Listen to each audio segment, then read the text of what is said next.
ასრულდა ფასების ზრდის მე-6 თვე და ახლა შეგვიძლია ირაკლი კობაქიძის პოლიტიკური კრახის და ტოტალური ტყუილის მე-6 მაისის თვის მონაცემები მოგახსენოთ.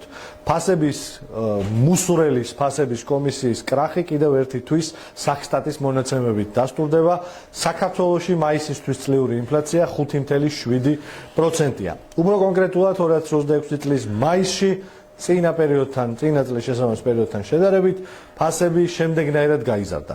დიზელის საწვავი გაძვირდა 48%-ით, ბენზინი გაძვირდა 26.34%-ით, თევზეული გაძვირდა 20.9%-ით, ხორცი გაძვირდა 10.1%-ით, პური და პურპროდუქტი გაძვირდა 7%-ით, ხილი გაძვირდა 6.5%-ით და ზეთი გაძვირდა 6.1%-ით.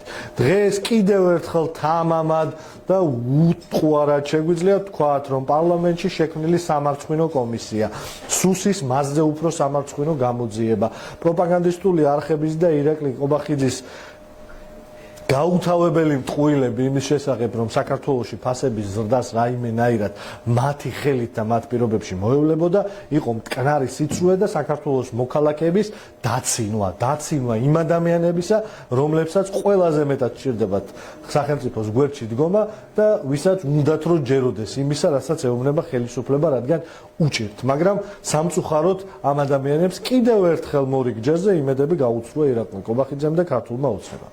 ველოძლიერი საქართველოს უკვე თრეებია ამბობს, მას შემდეგ რაც ბაზარზე სავალალო ვითარებაა საწვავთან დაკავშირებით, რომ საჭიროა სახელმწიფომ მიიღოს დროებითი ღონისძიებები.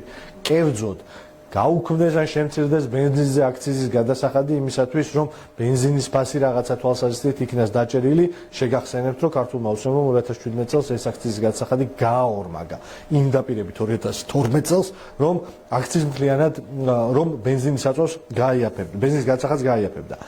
ეს ქმედება აქციზის შემცირება პირდაპირ გავლენას მოახდენს არა მარტო საწვავის ფასზე, არამედ ყველა დანარჩენ პროდუქტსა და სერვისზე, რომელზეც ბენზინი ახდენს, ბენზინის ფასი ახდენს გავლენას და მინიმუმ შეაჩერებს მომდევნო ზრდას, რომელიც კიდევ ერთხელ ვიმეორებ, ყოველთვიურად მატებაში არის.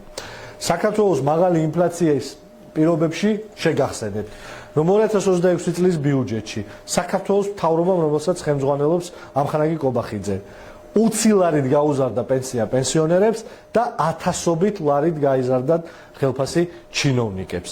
ეს მთავრობა, რომელიც ლაპარაკობს ხალხის სამსახურში ყოფნაზე, ემსახურება მხოლოდ თავის ჩინოვნიკებს. საქართველოს მოქალაქეები, პენსიონერები იქნებიან ისინი თუ არა პენსიონერები, ყოველ თვე და მაისის თვეში აკეთებდნენ არჩევანს საკვების შეძენასა, მედიკამენტების შეძენას და კომუნალური გადასახადების გადახდას შორის, რადგან სამივეს ისინი ვერ ახერხებენ. ქართველი პენსიონერები თავისი პენსიით მხოლოდ 20%-ს ხარჯავენ იმ ხარჯებისა, რომელიც სტანდარტულად მათ აქვთ. აი ამ სავალალო და სამარცხვინო ვითარებაზე პასუხისმგებელი არის ირაკლი კობაქიძე, რომელმაც უნდა დაიწყოს ბოდიშის მოხდით და უნდა გადადგეს, იმიტომ რომ 6 თვე შესრულდა, რაც აბსოლუტურ წყვილში ამყოფებს საქართველოს მოქალაქეებს და ატყუებს ისეთ სენსიტიურ თემაზე, რომელიც როგორც არის ჩვენი მოქალაქეების ყოველდღიურობა.